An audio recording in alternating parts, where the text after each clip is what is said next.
We're kicking off now. Shawnee, how are you, mate? Oh, I'm good, thanks, Luke. How about you? Oh, mate, rocking along. Another episode to put under our belt. What's this, number 4? All right, so the gossip, the tea. Just get us straight into the gossip. Dude, because this actually really spun me out. Okay. The interview we talked about last week, The ABC one. Yes. Chris Taylor. No. Do you realise who Chris Taylor is? No. He You is have to show me? the main dude Yeah. from The Chaser. Oh, It's right, that guy. that dude.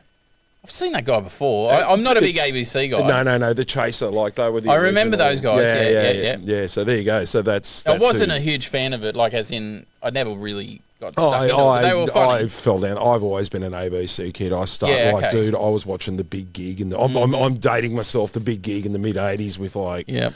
Doug Anthony All Stars. Yeah, the Doug Anthony All-Stars were a big part of... I've given Tim a saber, man. Right. He's on the wall in the temple, isn't he? Absolutely, yeah. I was a huge fan. Like, Yeah. I went down and got a copy of their books the day they were released, autographed by the boys. I had all their And you just never made the CDs. connection? No. I was just going to say I always knew he was. And Okay. when they did their last tour, I followed him from Brisbane all the way down to Yeah, Melbourne and yeah. went to all of their gigs. And Right. So I was a big fan. So yeah, I watch a fair bit of ABC. I quite like ABC comedy. But yeah. So But there you you go. didn't realise that had no Chris- idea. Yeah. Sorry. Even though you knew those guys. Oh yeah, I do. the Tracy guys. What's the story? Tell me, I mean, as if I was completely virgin to the knowing radio- who the radio the Chaser interview. guys are. No, but if Oh. I was a virgin to the Chaser guys, what was their story? Because they were kind of not... Really edgy political Yeah, humour. they Like, weren't any wing. No, they were left. They were very left. Very left? Very left. But it's that real intellectual university. Taking like- it to the man.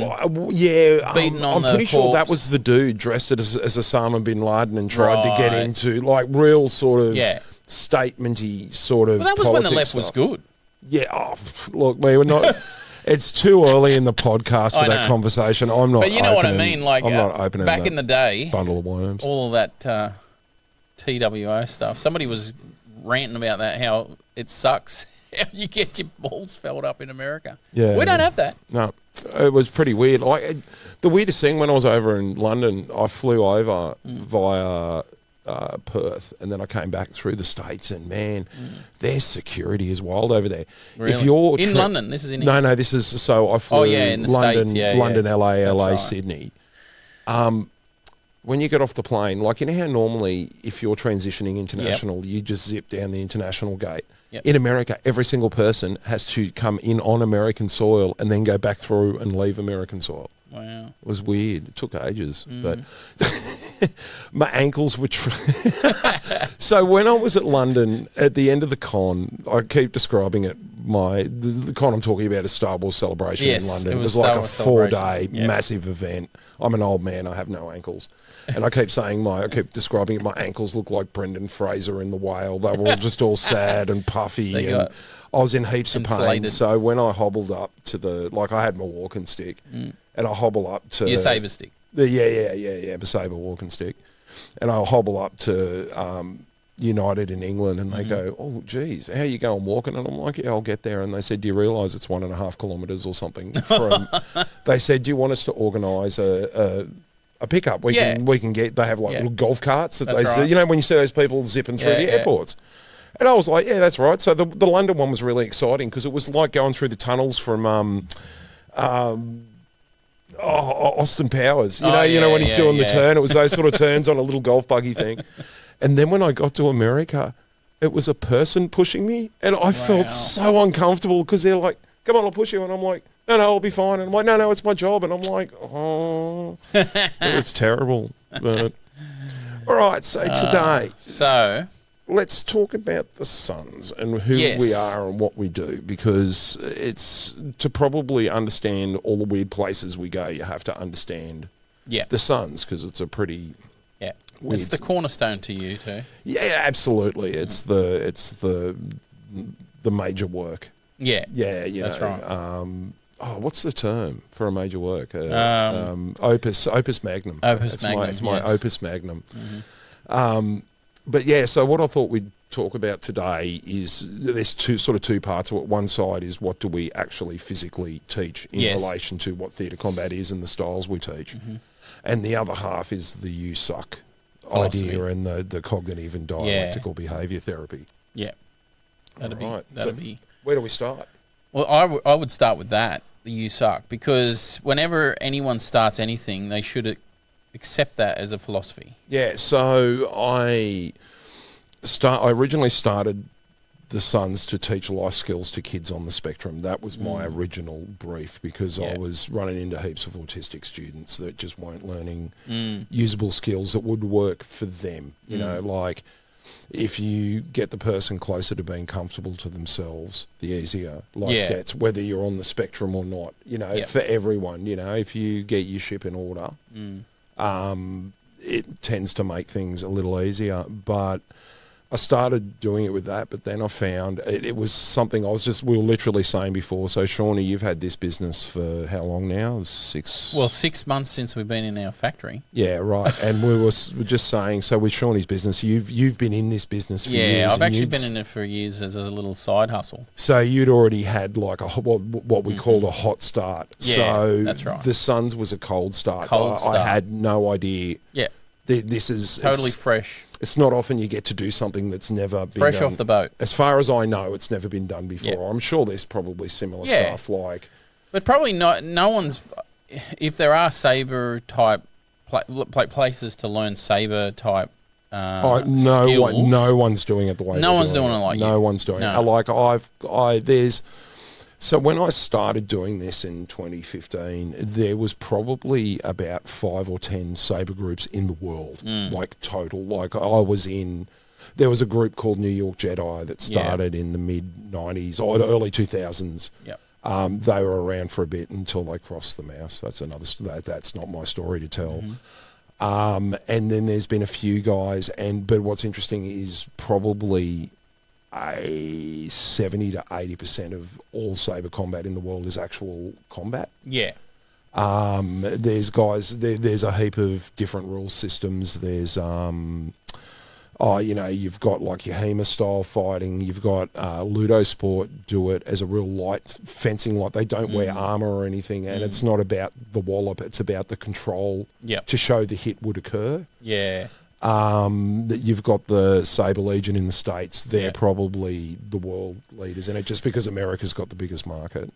And those groups, would you say are like an extension of like stuntmen or people that do actual work in the industry? There are some, like there are a few theatre combat groups around. The funny thing I found with this scene is a lot of people are really passionate about it. Yeah. But it's a slog to get it going because like there was no sabre scene. I had to create a scene here. There was some guys in Sydney. There were a lot of martial arts groups using sabres. So it's not so much a combat or a theatre combat style. It's more of we're doing our kata with lightsabers or that sort of stuff. And so that's why it's been really interesting because there wasn't much here at all. You know, people didn't understand what combat sabres are. Like everything about it was new. Look, don't get me wrong. I've got a good mate, Barry. He helped design we've actually got a sled that does light and sound and all the sexy stuff, but I just don't want to release it because it means I'm going to have a whole bunch of headaches. Yeah. But Barry, he's also my hairdresser. He's been my hairdresser for 20 years. He's been collecting sabres since the early 2000s, and he's actually got...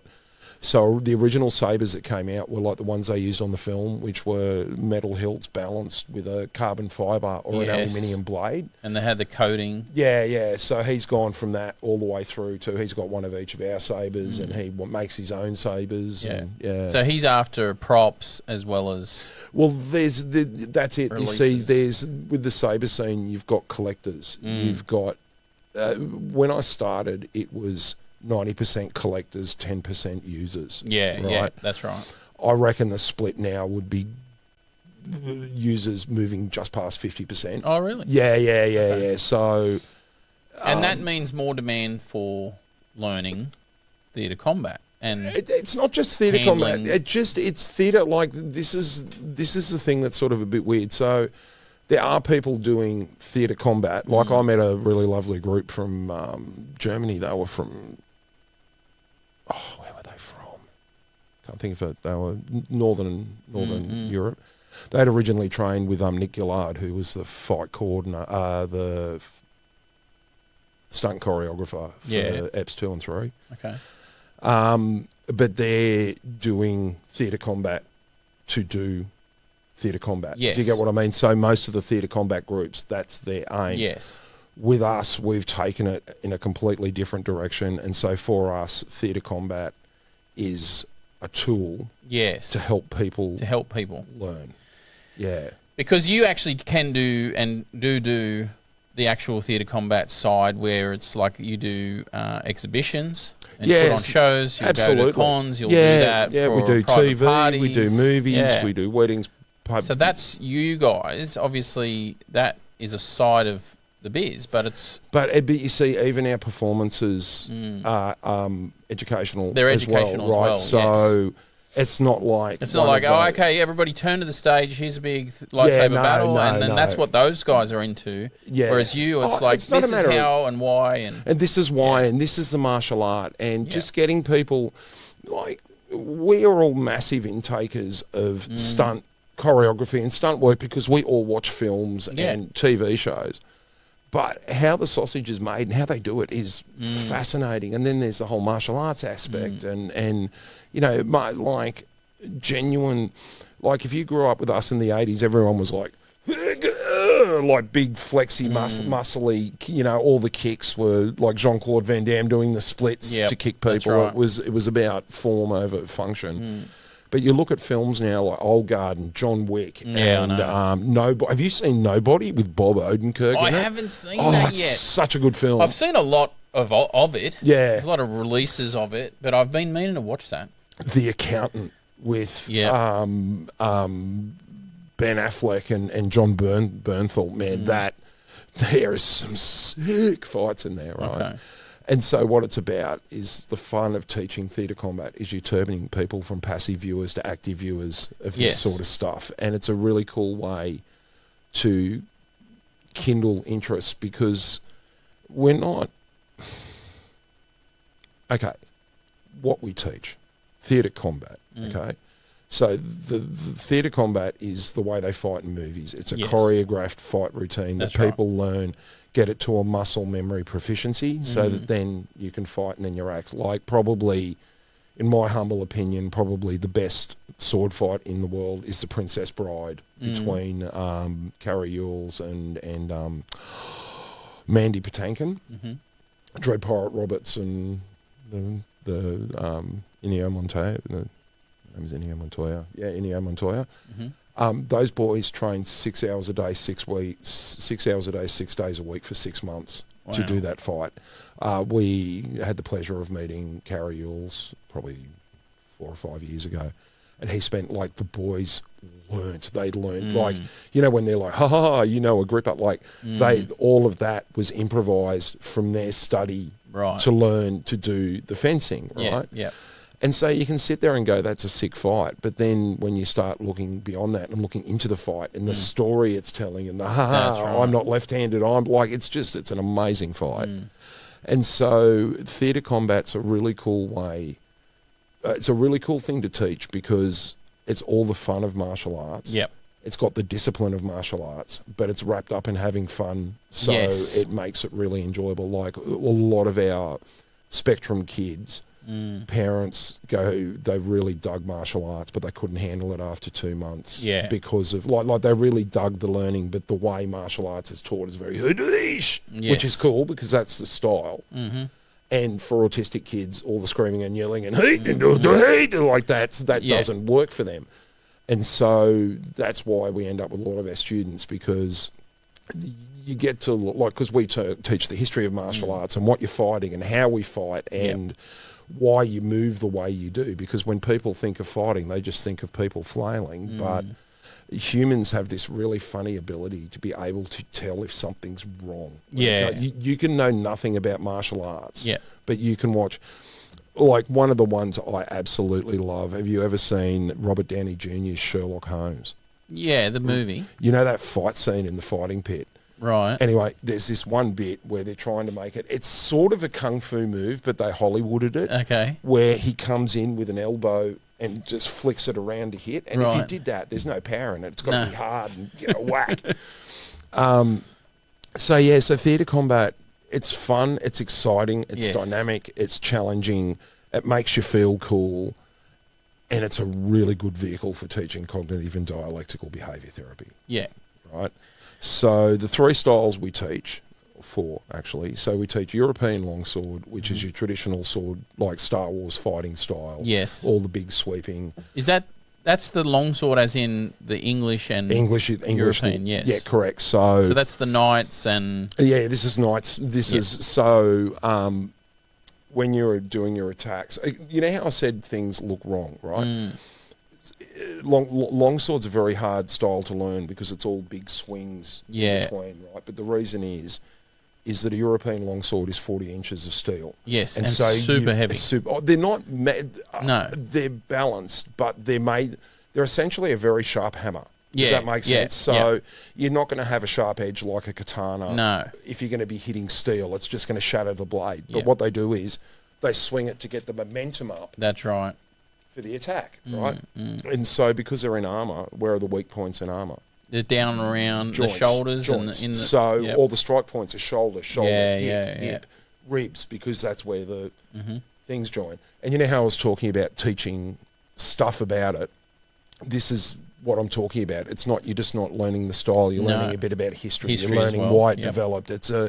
I found it's a really holistic way to teach stuff because you can draw stuff from movies and history and martial arts and, it's a really cool way that if someone's not into, a lot of our students aren't into Star Wars, they just want to, it's just something cool to do.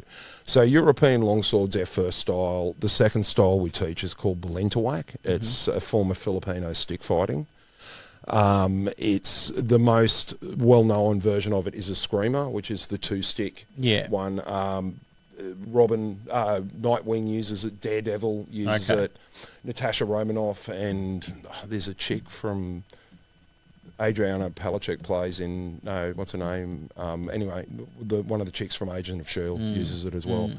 Our version's like a sort of obscure offshoot of that uses stick in hand. So you block with your weapon with this hand, and with this hand you actually control the other person's weapon and try to disarm. So it's a really cool style. It's the fight style used in the new Dune series. It's actually it's technically actually machete fighting because I'll give the spiel again. Being a history teacher, it's all about context. The Spanish invaded the Philippines in the 1600s, and the locals nearly won. So they banned the training of all weapons and martial arts. And which was their Balintawak at the time. Which was a screamer, Balintawak came a bit later. It's also known as Arnis. It was a screamer? A screamer. How do you spell that? Eskrima. So Arnis is the original Spanish name for it that a lot of traditionalists use. A screamer is a modern version. Kali is... Have you ever heard of Don Inosanto? He was the dude that taught stick fighting to Bruce Lee, right? His daughter is the chick in Mandalorian that has the Beskar spear. Oh. So that chick, her godfather is Bruce Lee. Yeah, okay. Right? So Don Inosanto took the style to America and combined it with Jeet Kune Do, and that's a style called Kali. That's the American version. And then Balintawak is a really obscure offshoot. It's called Balintawak because it was only ever taught on Balintawak Street in Cebu City. Oh. So it's quite a little-known style. But and that's 20th century? Yeah, the Arnis, the original stuff's been around for years. That goes way back. There was a group... Because they had the ban and then it had to develop. Is that what happened? So what happened was so the style was banned. So instead of fighting with machetes, they turned it into a stick dance. So that's why they're making sound. The stick. No, but it's rhythmic movement, so it looks like a dance. Right. But if you do that with a plum, it's a very efficient style. Yeah. But what type of terrain are the Philippines covered in? Jungle. What do you need to get through a jungle? A machete. Yes. So it was teaching them how to fight with machetes. And like I talk about this in the show all the time. Everyone has a dad a mate's dad who always has a baseball bat in the back of the car in case anything's going to happen, right? But that's not a weapon, because if you're carrying a bat and ball with it, I'm on my way to baseball training at 3 o'clock in the morning, officer, right? That's right. Same idea. They couldn't get in trouble because everyone carries machetes to hack through the jungle. Ninjutsu, like, do you know the basis of all the ninja weapons? Right. Okay, so you know the sai, the one that Raphael used, the three-pronged fork? Yes, the three-pronged fork. Do you know what that actually is? That's so you know how there's That's the rotisserie part, is it? No. So you know how there's two shorter ones prongs, and a long one? When you put that into the ground, that sets the depth that the rice plant needs to go. So that that's how they would plant rice, right? And nunchucks were used for threshing rice out of the husks.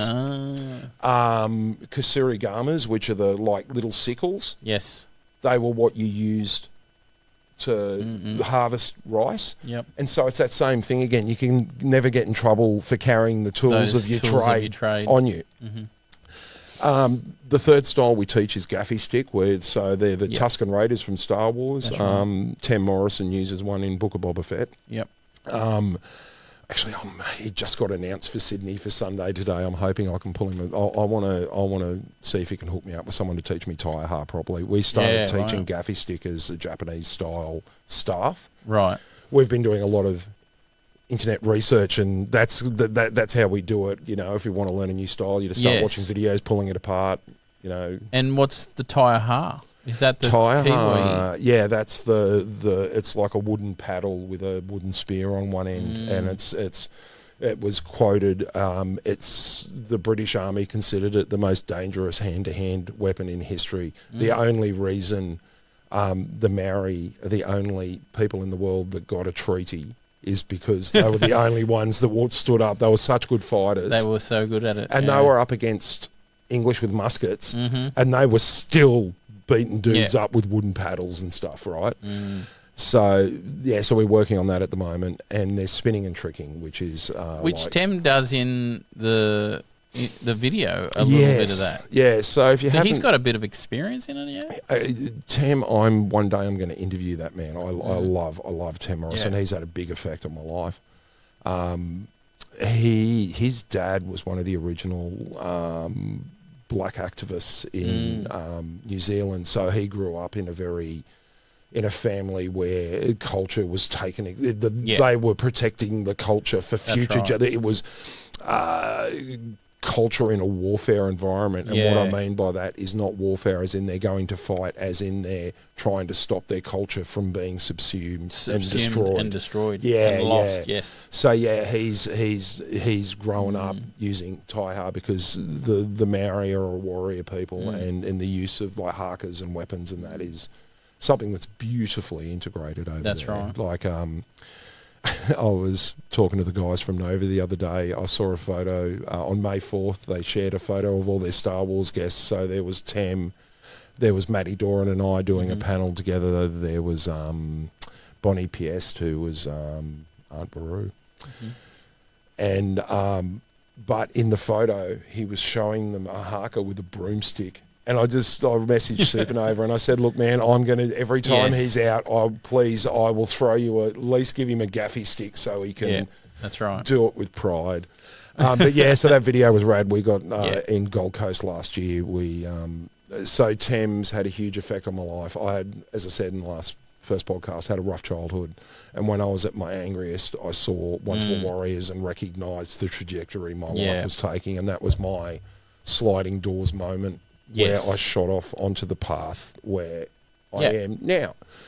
And so giving that to him, it was a thing for me. Like I've met, we're going to have to do a podcast on celebs one day because I've worked in the music industry and now doing this and stuff as well. I've met heaps of celebs, but that dude, people don't understand the power of visual art. Yeah. Like that movie. It's a very powerful film. Absolutely changed. And that man is the reason. If he hadn't portrayed it that way, I could very well have ended up a fat, angry, drunk dude in a pub. But so I wanted to say thank you, and I gave him a gaffy, and he took it with great ceremony. It was brilliant, beautiful. Like he took it.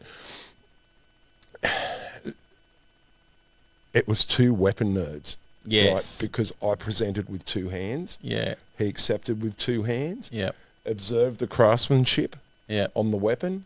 Went straight out, did a haka with it in respect. It was amazing. It was flawless. Look, man, none of that was planned. No. It was just like he knew we were giving him something like we like to organise it. I don't want to spring on celebs. I like to make sure they're happy to do it. Like, you know, I'll make sure they're happy to be videoed. I've had a couple of guys that haven't wanted to, you know, which is they've been lovely about it, you know, but they'll go, oh, I'd love a photo. You go, yeah, man, like whatever works for you. That's right.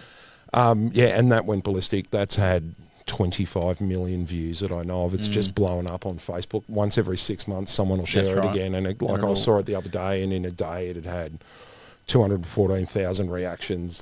We have to link it on this podcast episode. Definitely. Oh, we could throw it at the front. Mm-hmm. We should. Yeah. Yeah, and so that's the... it's the gaffy style is what you called it. Yes, correct. It derives from the New Zealand Taiha. Because Taiha. T-A-I-A-H. Tai-A-H. Yeah, okay. Look, dude, I'm not Maori. I'm butchering it. But that's T-A-I. That's their T-I. martial art. Yeah. It's one of their weapons they use. Look, man, I'm not a mad expert on it. I bought I went to New Zealand when I was 21. It was just after I'd seen the movie, and my dad and my brother and I went over to New Zealand. Yeah. And Dad goes, "What do you want to do in New Zealand?" Like, this is before Lord of the Rings was like 94, so there was nothing to do in New Zealand.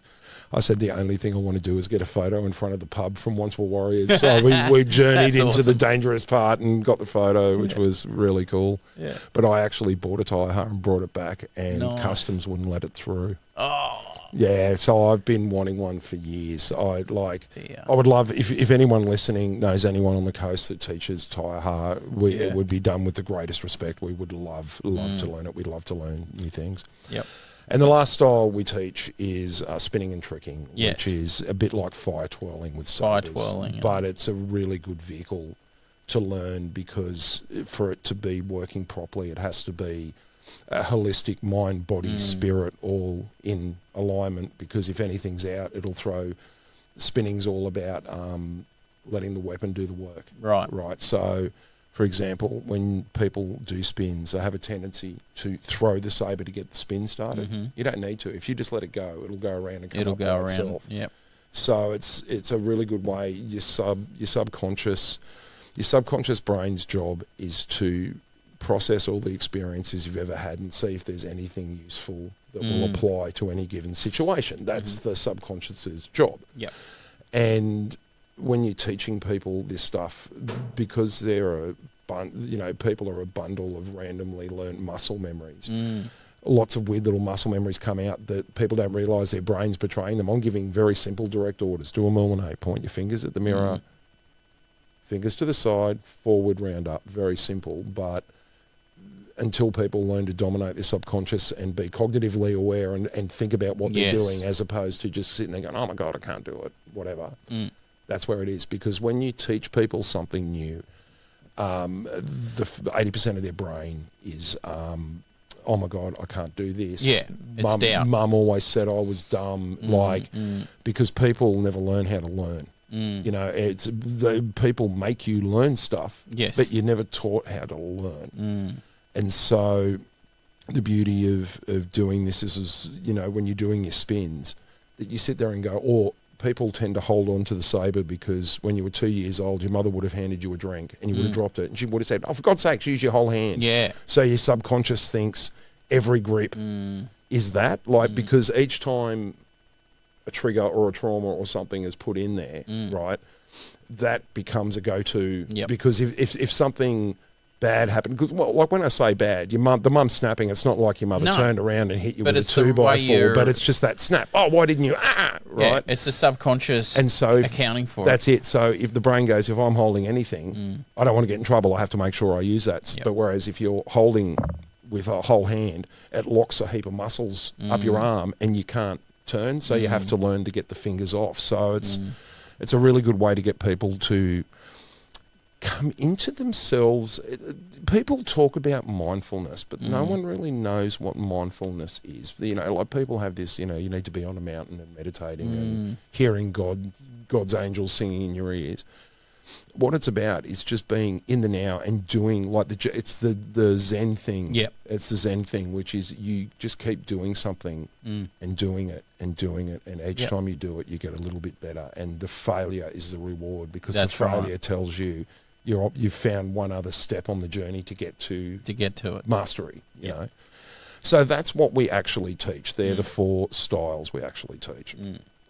But the dirty secret of the Sons, what we actually teach is cognitive and dialectical behaviour therapy, right? So the fancy words that get kicked around a lot. Cognitive behaviour therapy is just thinking about how you think, identifying negative thought patterns and working on them so that you can, you know, be kind to yourself, essentially. Dialectical behaviour therapy was originally developed for psychopaths, because when psychopaths get so used to getting their own way that when they don't get their own way, they have an extreme emotional reaction to it, because they essentially chuck a tantrum. Yeah. Right? They don't expect that. They don't expect it, because the world should run according to them. And so when it doesn't happen, they just lose it. And so what dialectical behaviour therapy is about is identifying emotional movement and determining whether it's good or bad and trying to head it off at the pass before it goes into a death spiral. So we're teaching people how to learn, right? And the first rule is you suck. Everything you start at, you're going to suck at, right?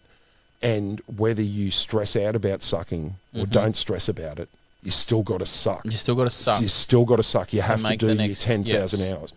I brought these in today. I'll bring them up to this little camera here so you can see them. We can put some.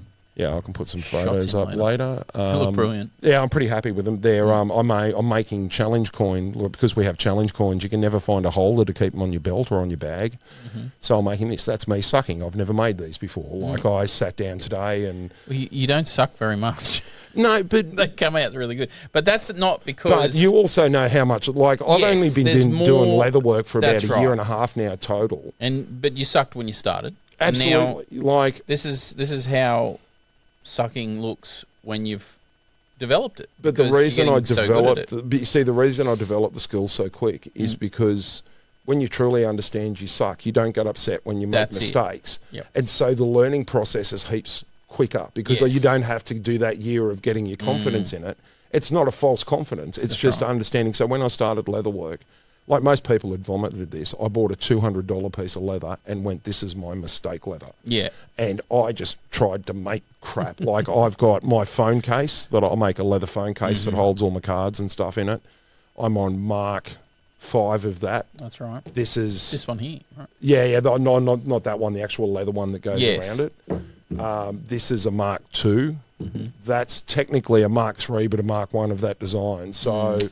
Instead of making something and making mistakes and going, oh, I suck, you know, when you truly understand you're stuck, the 80% of everything, I said that before, didn't I? That that when people are first learning, 80% of their brain is, oh my God, I can't do this, I suck. And 20% is put towards actually learning. So if you can learn to turn down, if you can do cognitive behavior therapy, and the first step is understanding the concept of suck. Sucking is something negative. But it's an integral part of learning. If you don't suck, you will not you'll learn. Stop. Failure is an integral part of everything. Our sabres, man, our whole sabres, we spent 30 grand in research and development, and $28,000 of it was breakage. Use it till it breaks, find out why. Keep using it till it breaks, find out why. And once you do that, everything breaks eventually. But if you get rid of all the repetition and all the things that can go wrong, then you get a rock solid product, you know. And when you start new jobs, you suck. When you go into exams, you suck, because you know, you can get kids ready for exams, but a year 7 exam, the pressure for a year 7 exam is different to a year 10 exam, which is different to a year 12 exam, which is then different to university exam. It's all same. It's all same. But the pressure's different. So people put more pressure on themselves. It's wasted energy. Yes. Wasted energy. You know, like, I'm not saying you should strut around and go, I'm a legend, but just don't be kind to yourself when you stuff up.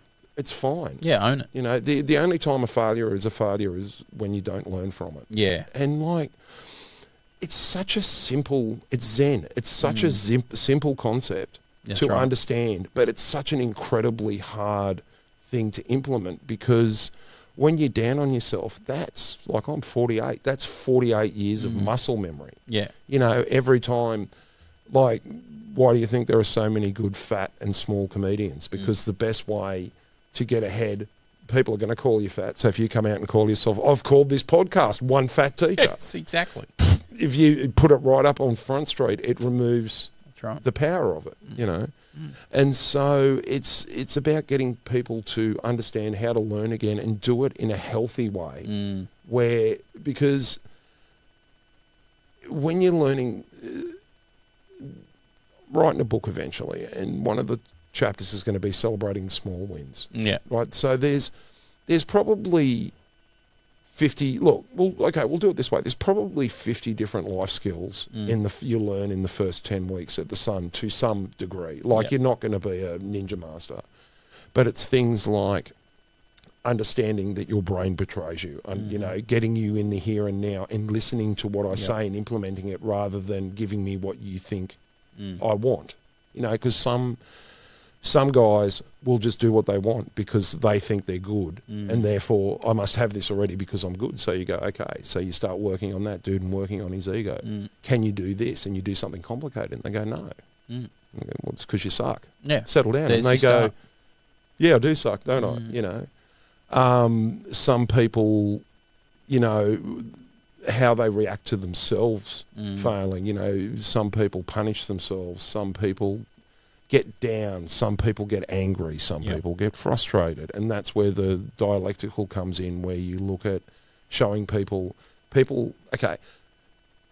sort of run, if you imagine frustration as being a 0, which is borderline clinically dead, and 10, murderous rage, right?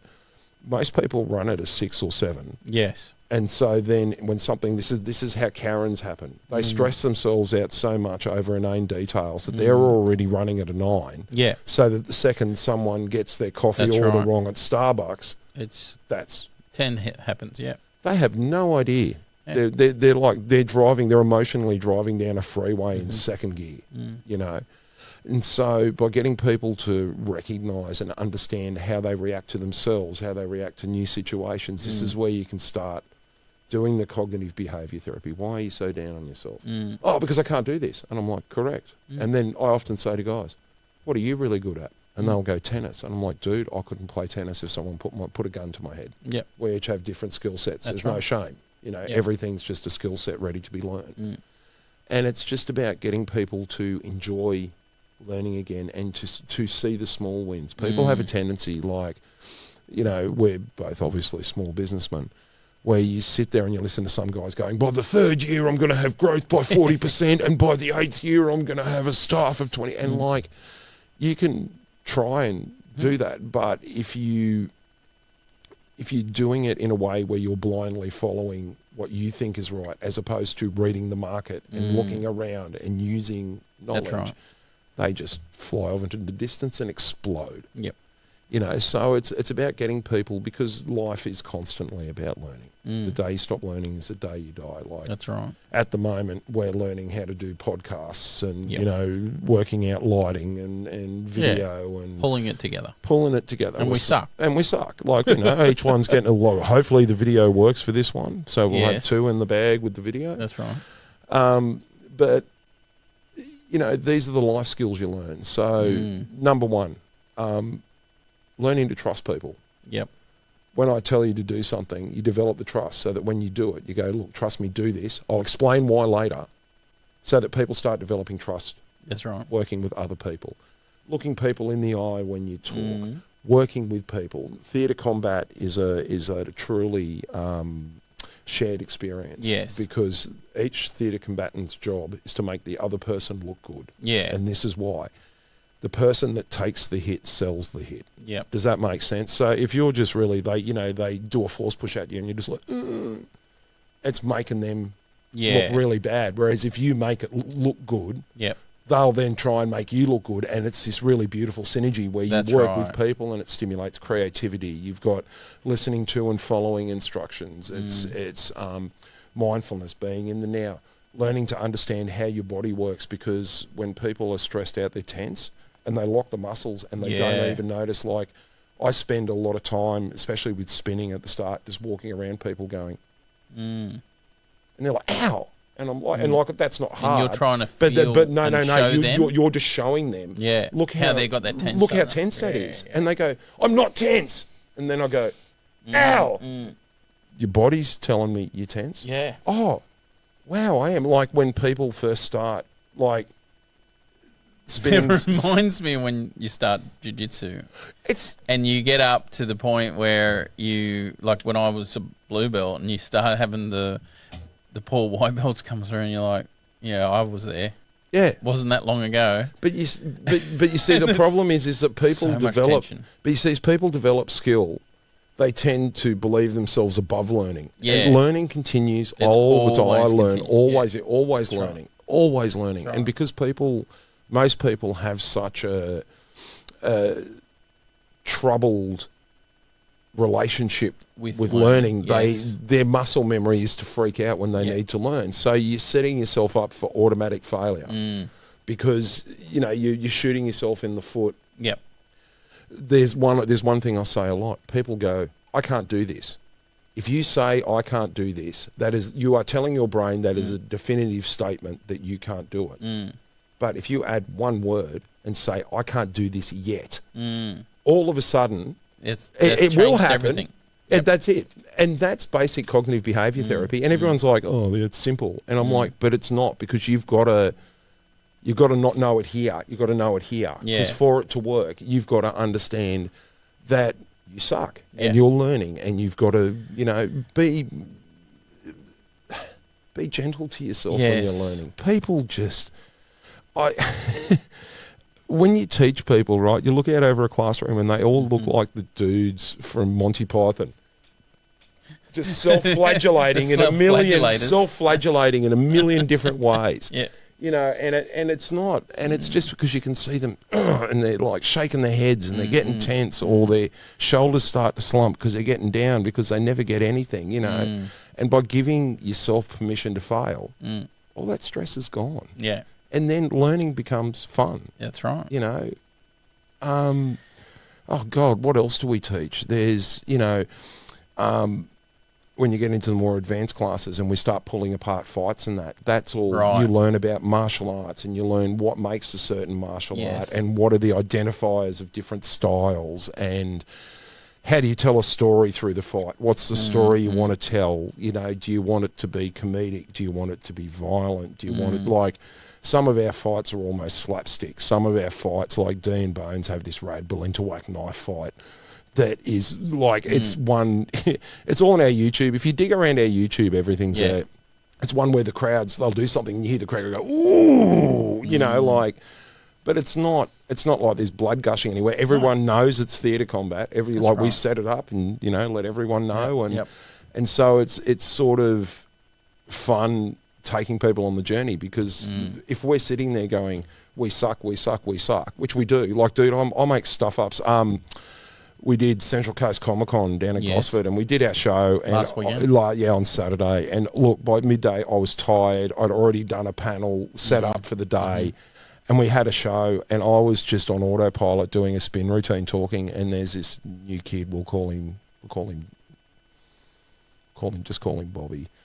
He's been with us for a couple of months, but he's been trained by a really good Greg Van Borsum, the fight choreographer for Mad Max. Right. He used to train with him, so his mind's right. Yep. This kid does the perfect spin routine behind me, and he's like 10. And it's like flips and high tosses and everything. And if anyone stuffs up, I stuffed up in the middle of it. I said to the kids, keep going, and the whole crowd, I go, on 3, 1, 2, 3, and the whole crowd points at me and go, you suck. And I go, absolutely. Anyway, where were we? Yeah. Because the best way to get across what you're doing is to demonstrate it. Yes. Show you that, like, people's greatest fear is being in front of other people. And if you see all of us happily just having fun and stuffing up and giggling and enjoying it, it shows you that learning can be fun. Can be fun. And then as you do all of these, so each has strengths and weaknesses for teaching different things. Like longsword's more just for the people that just want to learn the skill. Yeah. Balintawak is a really interesting one because it's a soft martial art. It brings it in closer too. But what it is, it's very much the way we explain it at the temple. It's like watching cats fight. You know how they'll just go ting ting ting ting ting until they see an opening, and then they go whack. Yeah, right. So it's that idea is you just keep moving until you feel the mistake. So it's all got to be soft. It's got to be strong enough to defend yourself, but soft enough that you can feel. Because if someone does a punch, right, and if you sort of block it like karate hard blocking, all you've done is block it. But if you soft block, if their arm locks, you can just tug it 3 inches and they'll go face down on the ground. So it teaches you how to read body language, and also you're really up in people's grills. Like fight distance in sort of your long swords, about 1.5 meters between you. By the time you get to Balintawak, that's 1.5 foot, 2 foot. Yep. And so that's a really fun way to get people to learn their bodies, because most of the people that come in, I lovingly call them gonks, right? And what I mean by that is that they've like, I'm a fat man, but I've played basketball, bloody. I used to do ballroom dancing. I've done Lindy Hop swing. I played volleyball. I played gridiron. And I did martial arts. So I'm very intimately acquainted with my body and how it works and what's weak and what's strong. If you don't do any of that, they don't. A lot of people, and this is nerds of all ages, spectrum, not spectrum. That's right. If you don't go and do all of that, your body's alien to you. Like they have thumbs like Schwarzenegger, like they can. Their perception skills and thumb skills and stuff are phenomenal, but everything's a muscle, and that muscle atrophies because they don't go and play sport. They sit there and play video games, right? So Balintawaks and spinning are really good for getting people to get in touch with their body. So here we go. Like, look, we've got video. So if you can't see this, hold your hand up like this, right? I'm going to move in a circle. Don't just relax. Feel, relax. Right now, did you notice how I stopped and your hand came back the other way? That's because you're not sitting there going, turn it in a circle, turn it in. You feel. Does that make sense? That's that's sort of like, that comes from Kung Fu, sticky hands, Kung Fu and that sort of stuff. It's really good because you get into this zone where you're feeling minute movements on the back of your hand that tell you which way an arm's going. Mindfulness, being in the here and now, it's a really good way to be in your body. And the same with spinning and tricking, that when you're doing spins, it's all big, swoopy movements. And everything's done with your hips. And you let the weapon do the work. So we've got the first spin we do in one of our spin routines is you go for an Anakin and you bring it up into a Mace Windu and you hook your hip and relax your arm and it just, the natural extension of your arm takes it round and over. And to do that, you've got to be able to understand it sounds really sort of wanky, but I like being seaweed in a stream. So instead of you telling where the saber goes, great for people that are control freaks. You know what I mean? Because they will be constantly telling the saber what to do. And I'm like, if you do that, way we explain it, you know what a death wobble is? You know when you're riding a bike and you hit a stone and each adjustment makes it worse. With spinning, once you start fighting against the saber, everything starts going out. So the further you get in the spin routine, the uglier more likely it's going to fail. And so... so we teach about getting the mind, body, spirit in line. And as I said, we don't sit there on the ground and be like, but some of our warm ups and stuff are like moving meditations. It's a bit like Tai Chi. So after a while, when they understand the movements, you can actually do it as a flow, and we can do our blocks as a flow, and it's really nice because you can feel the energy moving. That's right. And I know that sounds really hippie, but what I mean is, no, but it's if you're doing the blocking one, you come up and roll over, and you know that at any point, if that sword was to get hit, it's at the perfect. G'day, mate. How are you? All right. We'll have a break. We've just had someone. Hang on. So where are we coming back to? We're coming back to the flow state. You remember flow state? Done. Beautiful. Okay. Sorry, man. How are you? How are you? All right, so... Well, that was a little longer break than we expected, but anyway, we're back. Shawnee had a cuzzy turn up. What are we up to? Okay, so I was talking about all the physical, Yes. mind, body, spirit stuff, right? But mind-body connection. Mind-body connection, getting the person fully grounded in what they're doing and who they are. Yeah. And it's more than just getting them grounded physically, it's getting them grounded personally. Yeah. Seeing achievement, seeing them grow, building self-esteem. There's a heap of that stuff. But the most important part of it is the environment, right? So when people learn, they do all of their learning in a high-stress, high-stakes environment. When you're learning at school, it's learning for tests. When when you're starting a job, you're learning for to make sure you don't lose your job. And so one of the big things we're really about at the temple is, how can I put it? Teaching people the skills in a low-stake environment. Yeah. Right. So what happens is if you have a frustration problem and you keep cracking the shits, you're doing it in an environment like if you know you get frustrated and we show you what the signs are for you getting frustrated, it will head it off at the pass so that when you are getting frustrated at a job, when you're trying to learn something new, that's when you go, oh, I suck. It's fine. As long as you do your best and don't catastrophically stuff up, you're good. So it's all about learning useful life skills, but learning them on something that doesn't matter. Yeah. So that when you get to the point when it does matter, you've got the skills, you understand what's happening, you understand how you react to situations. And that's invaluable information because that's a vital life skill that is not taught at school. So, everything is always, that's what I was talking about in the one a couple ago, was talking about how it's so content driven, but it's not teaching the skills. It's teaching skills, it's not teaching life skills. So the temple, look, don't get me wrong, 80% of our students just come in each week, they do a lesson a week, they learn stuff, we work on them, but we can't do genuine work unless we do privates or we then have we don't grade. There's no form of moving up a skill, Mr. Miyagi said it best, a belt is something to hold up pants. I got this for 99 cents at JCPenney. So what we do is we teach people to value what they're learning rather than chasing some sort of grade, grading or a belt or recognition. You should be able to find the recognition in yourself that you're developing because that's a skill. Like most people live a life where their whole life is about external validation. And the problem is you never get external validation when you need it. And so if you learn to value what you do and who you are, that makes everything infinitely easier. Yes. So it's a very weird setup. So that's right. That's what I was going to say. So then we have our advanced students. So it's not like if you stay a certain amount of time you can move up. We have an exotics class, which is where that's a 2-hour class a week. It's like experimental and we delve a lot deeper. We do fight theory. You create fights, all of that sort of stuff. It's invite only, but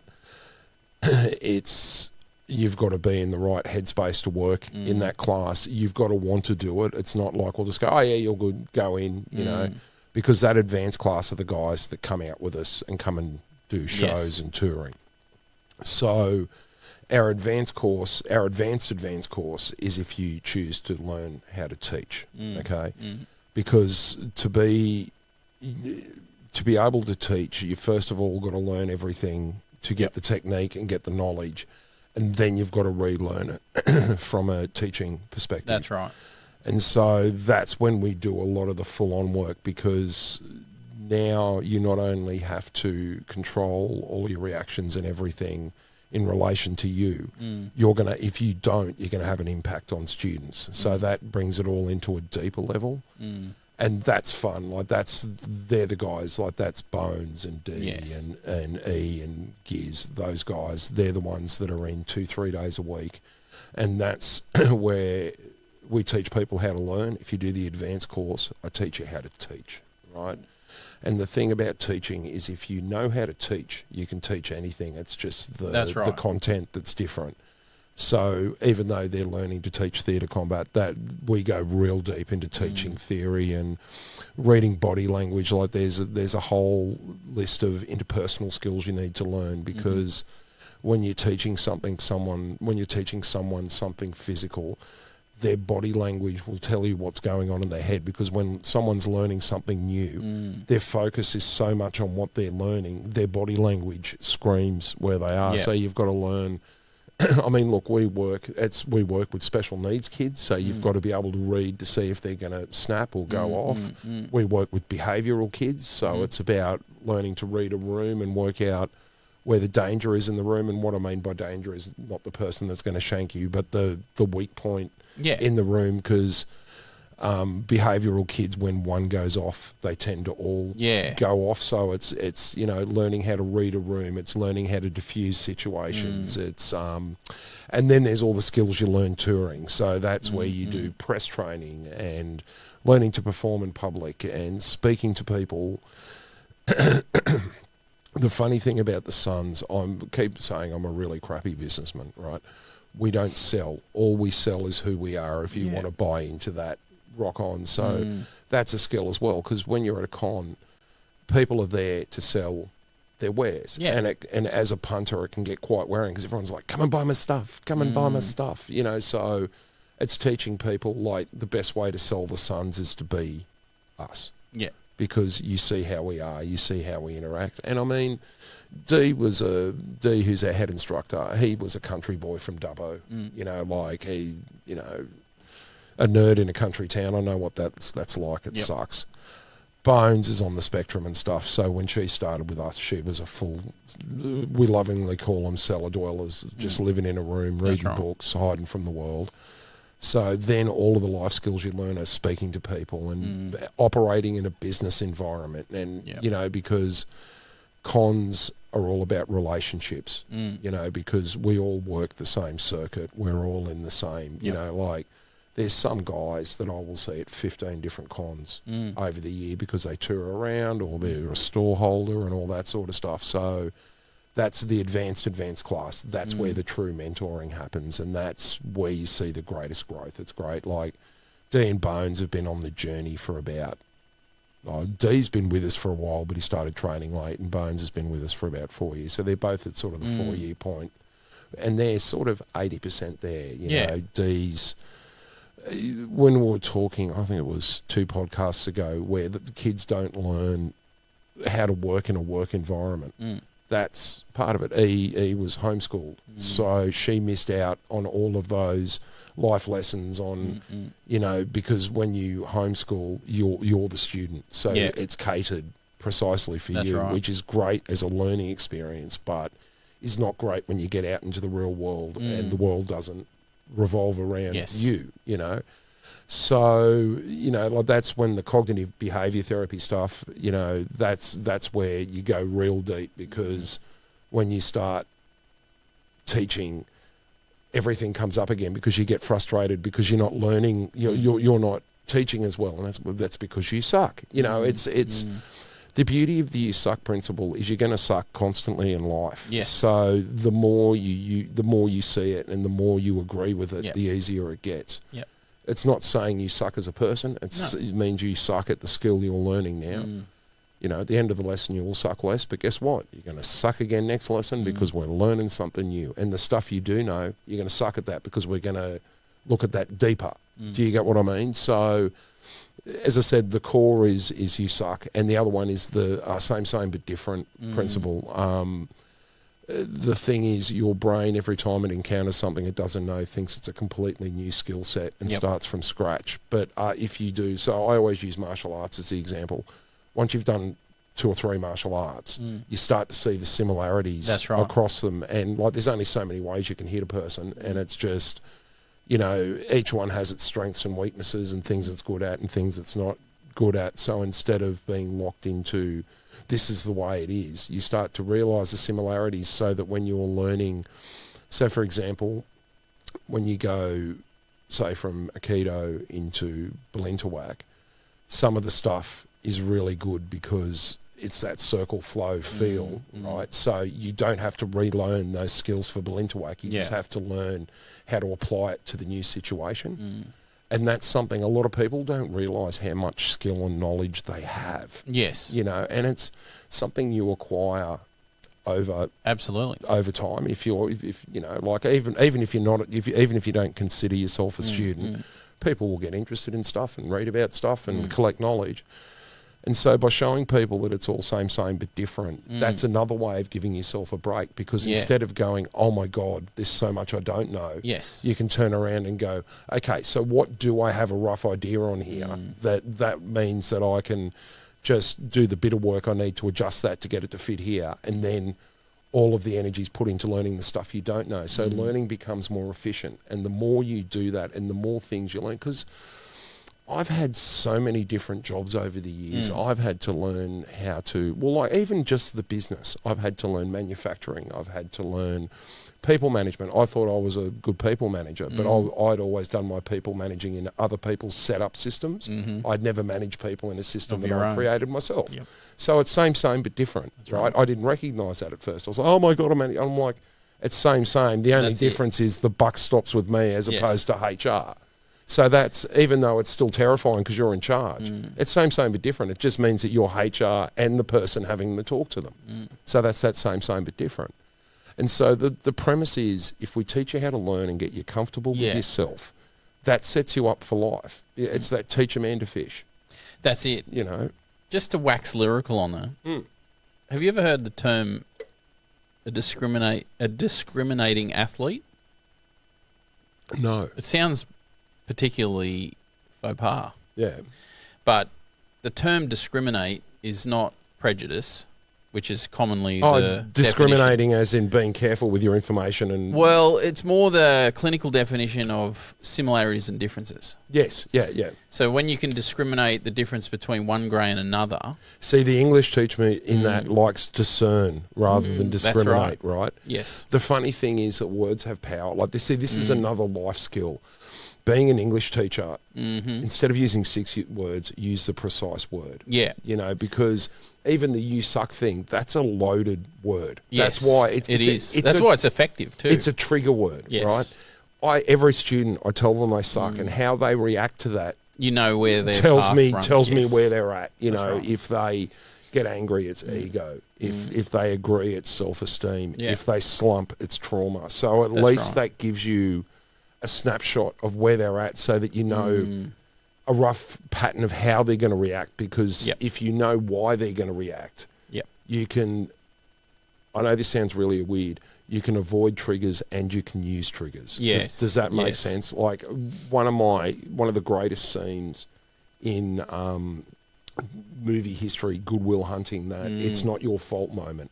Everyone reaches that point where they have to understand it's not your fault, because you are a formation of all the experiences you've had. And if you're an unconscious person, and what I mean by unconscious is not cognitively aware, and you're just trucking along and everything's a surprise, and if you're an unaware person, the whole world's constantly a surprise, because you never know what's going to be around every corner, because they're so in their own world, they don't see the actual world. You know, so it's because that lens, you know, that you're looking through a lens of your own system, your nervous system. That was the point of a discriminatory athlete is one that can decipher or detect differences that physiologically most people may not necessarily detect. Now, if I go and play football... Remind me when we're off air, I've got a perfect example for this, but I cannot use it on this PG podcast. Right. I was listening to a podcast. Remind me afterwards, but sorry, continue. Yeah. But, you know, if you can imagine, like, I'm not a footballer, but if I was to go and play football, I would go to various football grounds and play football. Yeah. It seems quite, you know, normal. Yeah. I, as a non-discriminatory athlete, I wouldn't necessarily detect the difference on all the different grasses. Yes, correct. But they would. And they can adapt immediately, but they can't vocalize it. They can't say, well, I just figured out that I have to put down 0.3% more power just because this grass is soft. You get me? They've got it built in an innate sense. It's not innate. They've learnt it through their body and not through their mind. Does that make sense? So the really dangerous sportsmen are the one, or sports people, are the ones that combine that, like the physical knowledge with the mental training. You look at, like, dude, my poor Celtics got beaten. They're out of the finals this year. Oh, that's why I'm wearing a black hat. I'm in mourning. Larry Bird, who was a really famous player in the 80s, he was the white man that could play, but his thing was he had that physical ability, but he was an absolute tactician as well. Like one of the most famous things he would do is he'd stand there and throw it really hard at the guy, so he'd fumble and drop it, so that would make the ball live, and he'd scoop it up and shoot. Like, that's thinking outside of the square. That's when it becomes a tactical thing. And so that's about, the most dangerous, Bruce Lee's another example, is combine that innate physical knowledge with a piercing mind. They're the ones you've got to watch. Right. But you see, the problem with those guys is they've learnt it through experience. One of the big things that no one does is reflection. And what I mean by reflection is doing something and then sitting there and thinking about it and working how you can improve, right? Whenever I do an interview, or now I'm doing the podcast, my girlfriend gives me so much crap because she's like, "Oh, you're listening to yourself again." Like we were talking, you don't like listening to yourself. Not that I don't like it; it's more of a time issue for me. But at the same time, I enjoy the freshness. So there's two aspects. You can either reflect, or you can go in, because whenever I do a particular activity, I like to withdraw. Have you heard the term reach and withdraw? It's So sometimes, like, that's the essence of recovery. Yeah. And there's an odd thing about the body where if you do partake in any activity, this is the motor learning aspect too. So motor learning is a dead science. It was a science from years and years ago, but it is a valid principle. Yeah. And that is that was the concept behind discriminatory athlete. Is the only thing that they have improved over others may be for them certain capacities for discrimination. Yes. Of those things, those little subtleties, right? But you see, that's only on a sports ground. Well, I teach you to do that everywhere. That's right. So as I said, I will listen to each of our podcasts 3 times. I listen to it once as a listener. Yeah. I will listen to it once in relation to, was I clear? Did I get across? Like, I'm not worried about the technical aspects, but was I clear? Did I explain myself? Is there a better way to explain that? Because this business is all about explanation, and the easier I can make an explanation, because good teaching is knowing 6 ways to explain everything you do. Yeah. You know what I mean? Because, so for example, when you're teaching, say, European longsword, right? Some people are numbers people. 1, 2, 3, 4, 5, 6, 7, 8, 9. Some people are word people. Shoulder, shoulder, knee, knee, elbows, naughty bits, head, right? Some people they have problems with right and left hemispheres. Yep. So it's right, left, right, left, right, left, centre, centre, centre, right? And then some people think high and low. So it's high, high, low, low, middle, middle, centre, centre, centre. So I've just given you 6 different ways of explaining the one thing, because good teaching is about differentiated teaching. Different people think differently. And so, like you see, again, that's another skill. When people think of teaching, they want to teach you your way, because that's the way that they're confident in. And if they're going to teach you, they have to feel confident to teach that. Yes, Does that make sense? Yeah. So, whereas if you start reflecting on it and going like, man, the best thing about teaching special needs is because their brains think so differently, you find all of these weird and wonderful different ways to explain stuff. We've got a student, we'll call him P, developmental global delay. I love him dearly. He's a beautiful kid, but there's, he's got a lot of processing issues and memory issues and all that sort of stuff. So, for example, our first fight's called Beginner's Revenge in European Longsword, and the beginning attacks is you do an Anakin spin, and 8 strike is the first one, and the second one is it's a stabbing attack, and the third one is an Anakin turnaround 5, right? Now, all of that, see, you're just like, what the hell's that, right? When I was teaching Paul, I had to distill it into simple stuff. The first one is Anakin 8. The second one is stabby stabby. The third one is bashy bashy. Now, that's a great way, because the third one, it's you bash. What do you have to do? I have to turn beforehand, right? So what it is, instead of like you're giving them, instead of teaching them, we talk a lot about litanies at the temple. Everything has a litany. Yeah. Because majority of people are verbal word people. So it's one of those things that we use a lot of, it's all words. Yeah. We very rarely, we generally use numbers when we're first teaching it, and then if you're in our exotics class and we're doing choreography, then you need numbers, because it's easier to write down Anakin 8, 4, 3, Hollywood 6. And I like, that's your, that's your writing language. But for most people, it's all words and word pictures. Like, the numbers are on the dial, aren't they? Absolutely. So we've got like outlines on the wall that show where they all are and show how it works. It's your clock positions. Similar to, but like, for example, one of the spins we teach is the Mace Windu, which is essentially a horizontal figure 8. And the way we explain it is, Dylan, our instructor, grew up in Dubbo. He's our resident redneck. The tip of the sabre is his hotted up ute. It starts outside of town, comes into town, does a donut, goes up the hill, I love it. Down the hill, out of town, into town, donut. So by painting a word picture, it makes it heaps easier to follow, because their brain's distracted making the picture. The brain's distracted making the picture, so the body does what it's told. Does that make sense? And then after a while, when you learn to learn, then after that, it's just like, do this. And they go, okay, because the way we explain it, people have a lot of filters in the running between their ear and their processing, right?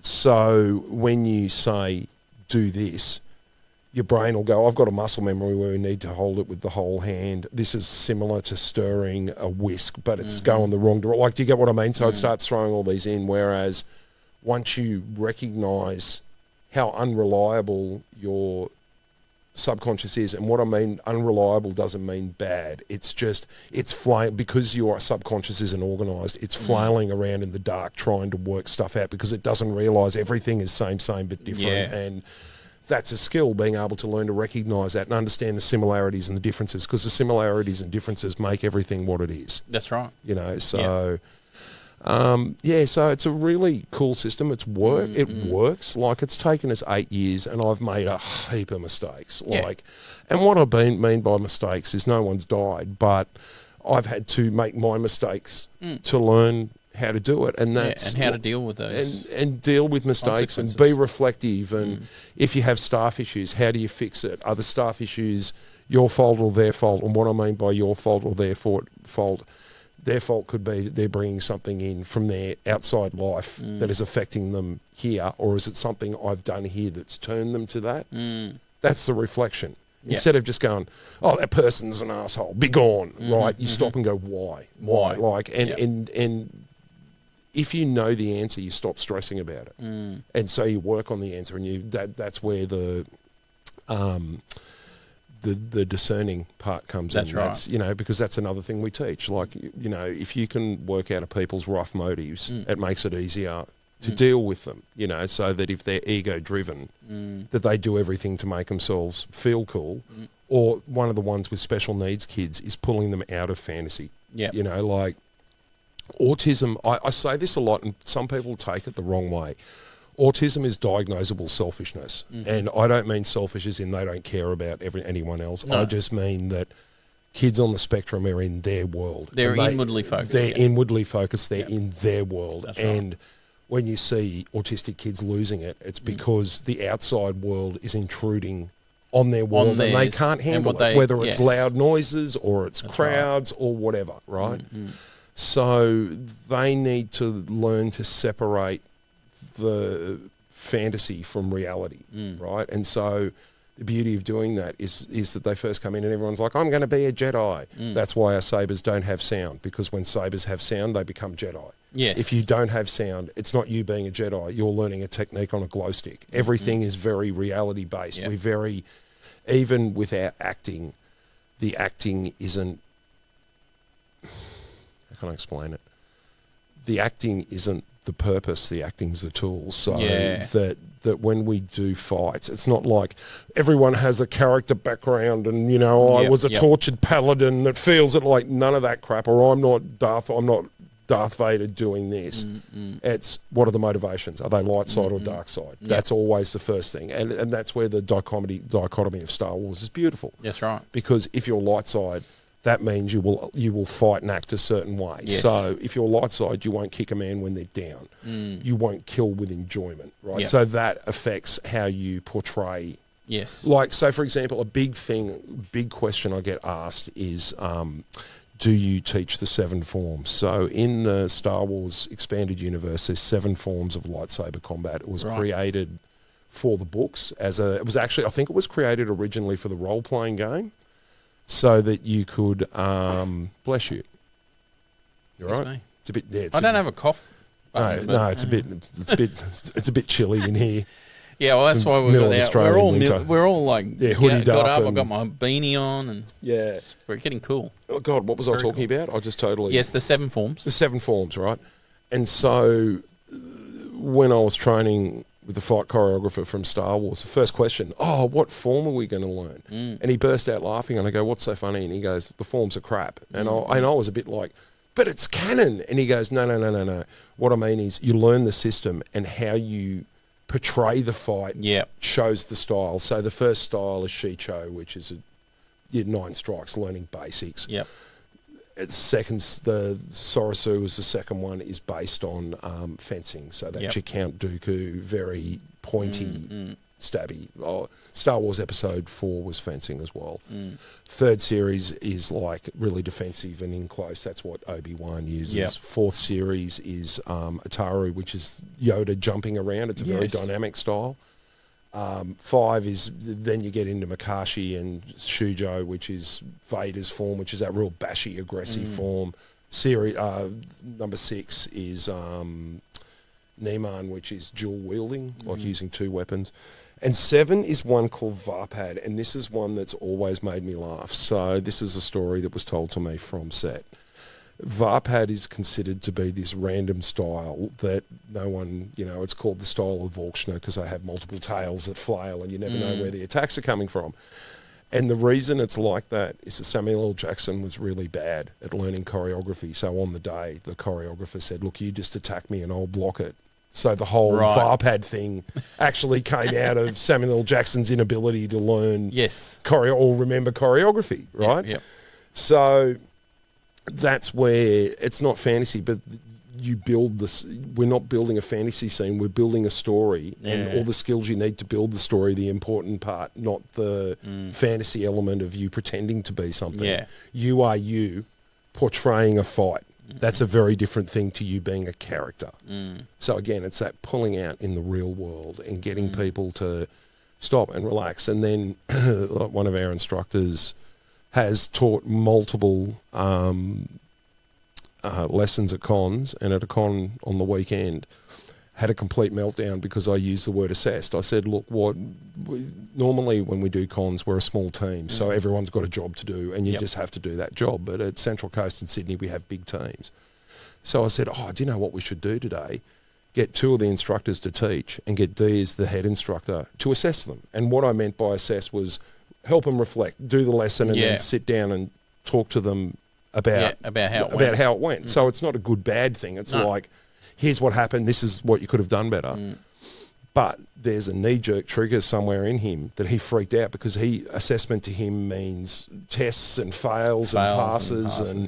So that was a weird little knee-jerk reaction that happened. And it's not a bad thing. But I was saying to him afterwards, I didn't expect that. So that tells me that's a trigger we don't know about yet. We need to work out. But that's what cognitive behaviour therapy is, because when you understand where something comes from, that's robs it of its power. You know, so that if you eventually work out that my mum got up me once because I got a bad test mark, and that's what that muscle reaction is. When it happens, you just go, this is not actually a test. Yep. You know, they didn't hear what I was saying to them. They were hearing something someone else had said in the past that freaked them out, you know. Yep.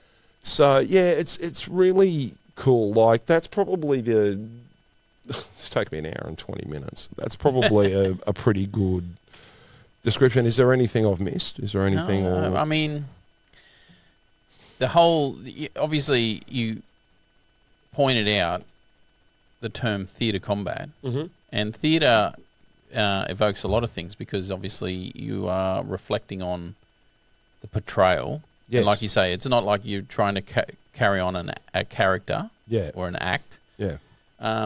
But obviously you're utilising choreography. Absolutely. You know, and you're portraying a series. It's a series of cool moves that come together and make something work. And the point I was going to make, I was going to ask you on, is, as you know, the movies are brilliantly put together of the perfect takes. You don't see a lot in a movie. The sucking. The sucking, yes. It's actually really interesting. There's a lot of background footage that's starting to come out. There was a really recent one with the fight choreographer fighting Duke. The fight choreographer was Dooku, and the other stuntman was Anakin. And you know the bit where Anakin fights Dooku and chops his hands off. That's right. It was a whole different sequence, and it was phenomenal. But again, they're showing the finished. That's right. Product. It's not. That has always looked so polished. That's it. Yes. You know, and to me, the story's not in the fight. It's all the work. Like, dude, John Wick. Like, when you look at John Wick, right? So the way most theatre combat works is you have an expensive movie star, and they do a 3-week boot camp to learn the basics so that they can do all the up close shots, and then they have stunt people do all the flippy turny fighty stuff. Eastern movies and John Wick has taken after this. That fight team get together for a year beforehand. A year. He's a very disciplined, and he does all of the tack range shooting, and you know, they work out the choreography. Like, dude, there's a fight in John Wick 3 that happens in a knife museum, and it's the most beautifully brutal fight I've ever seen. But the amount of precision needed shows. Yes. As a theatre combatant, all I see is hour upon hour upon hour of sweat to get it to look that good. Whereas most people, when they sit there and watch a movie, are like, oh, that's cool.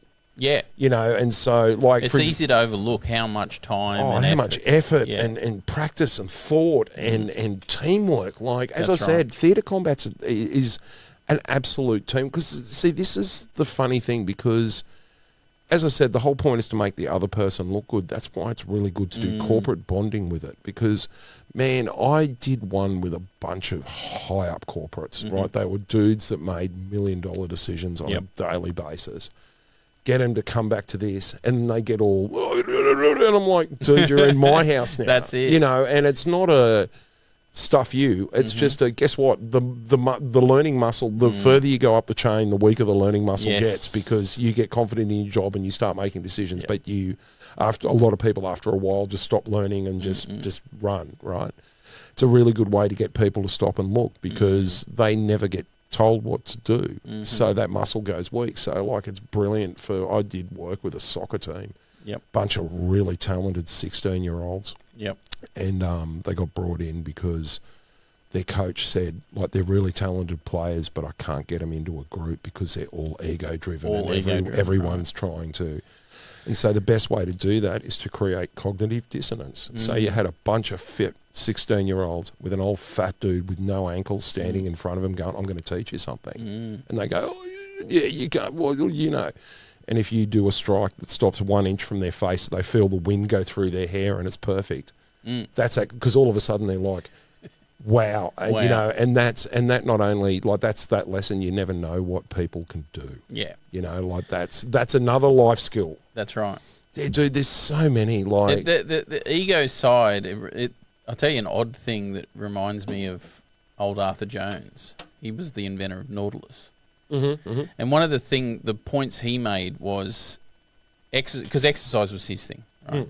He was a whole, I guess, reinventor of exercise physiology, and that's an odd thing too. Even he didn't realise that someone had already invented all of his research. Everything's same but different. That's dude. right. That's it was lost in the war. He didn't know. Yep. No one else. It was in Europe before the turn of the century, the 20th century. Yeah. Somebody had come up with all those principles that he'd come up with, even equipment. The only difference is the guy hadn't come up with a cam, which is what the Nautilus was. Yeah, but it's same bit different, you know. Anyway, but his point was that exercise was nothing more than the intellect overriding instinct.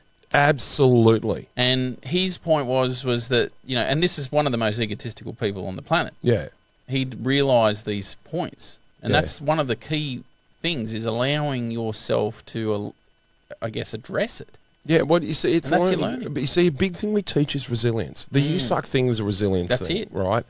But there's more to resilience than that as well. Like, theatre combat's a really great way to teach, how can I explain it?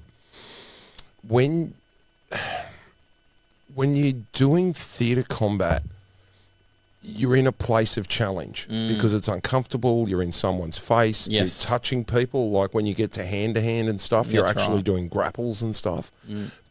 Part of resilience is being comfortable with being uncomfortable. Yes. Right. So spot on. When we take guys out to do our shows, everyone hates it because I never tell them what I'm going to do with the show. Right. Yep. We have a rough idea. We go, right, okay, you guys are doing that fight. You're doing that fight. We have a rough idea. But there's two ways you can do a show. You can do a show where you do your show, and no matter what the crowd is doing, you plow through and you do your show and tick the boxes. Yep. But because I'm a DJ, I like to mix the room, mix right? it up. So sometimes, for example, we did a show out at a Dark Sky Awakens festival at Coonabarabran. It was awesome. We got taken up into the telescope out there and got taken out. It was awesome. It was a really cool, beautiful little regional con. But we were going to do our show at night. They had like a fundraising dinner where, because it was a small country town, everyone turned out. The mayor was there, all the school teachers, the head cop. Like, you know how country towns, when they come out, they all come out. Yep. And we were ready to do a full whiz-bang action fighting one. But I was sitting there watching them, and it was really cool, actually. We turned up, and just as we turned up, all their lights went out. And so there's all these people sitting in a dark room, and everyone, like, they're going, what are we going to do? And I went, got a bag of lightsabers. Do you want me to switch one on and stick one on in each of the tables until the lights come back on? Right. And, you know, because like, it wasn't like, check the sabers. I thought, well, at least that way everyone's got a light and they can see each other, because like they could still cook, but there was no light and there was no music. Yep. So we bombed around and put all the sabers, and they're like, what are you putting this here for? And I'm like, it's dark, isn't it? It's a light. And they're like, what is it? And then because like these are country people, they have no idea. No idea. And they're like, so what is it? And I'm like, oh, it's a lightsaber. And they're like, why? And so people were trying to get their head around what we actually are and what we do and that sort of stuff. So instead of doing a big whiz-bang show, it was a whole show about the cognitive and dialectical behaviour therapy and working with, like, it was really funny. There were a lot of old cockies, and people don't know what cockies are these days, but they're like old school farmers that fix everything with their hands, and they're the guys that drive a ute, and they can fix anything with gaffer tape, cable ties or fencing wire.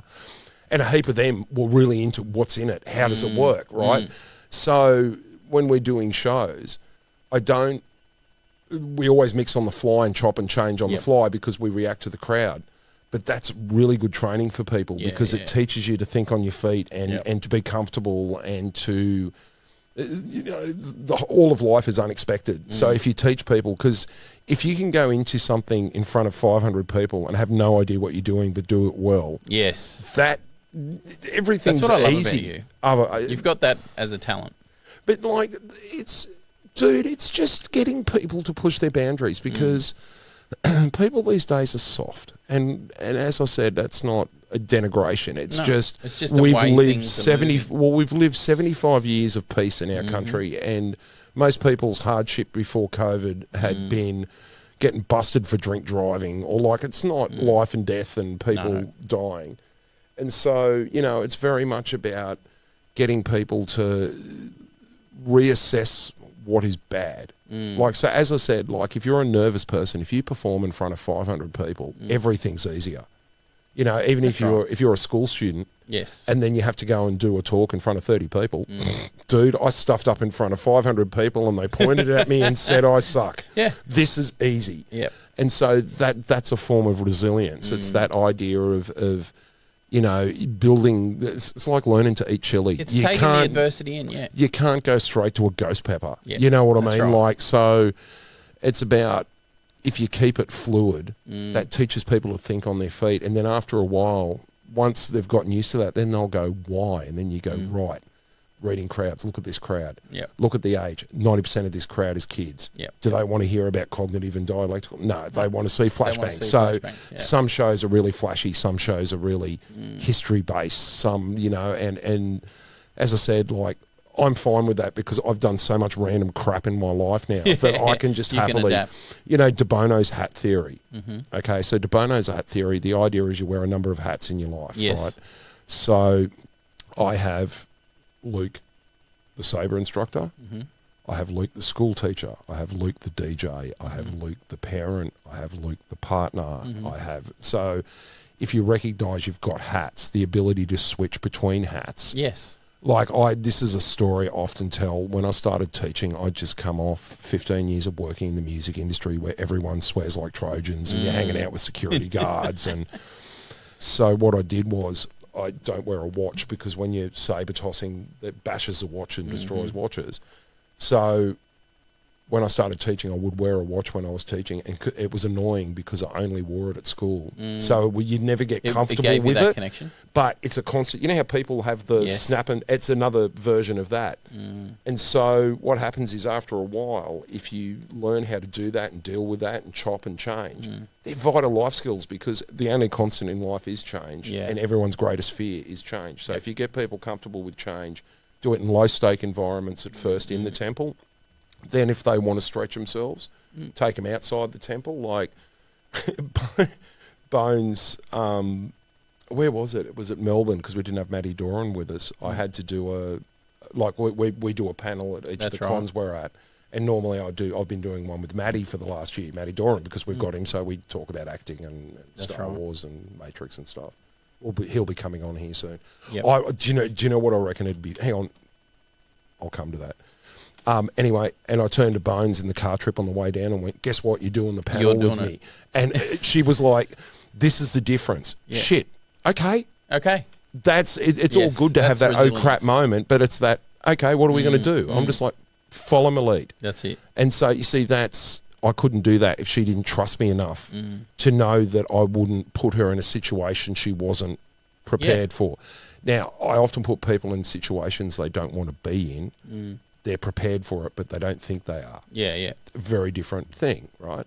And Bones got up there and killed it, and we did the same thing on the weekend. I had to do another panel like that, and I had Bones with me, and I just vagued out for a sec, because normally, because I've got ADD, I do all of my panels with a PowerPoint, so I've got something to follow, because as you know, I get easily distracted and go off on rants and stuff.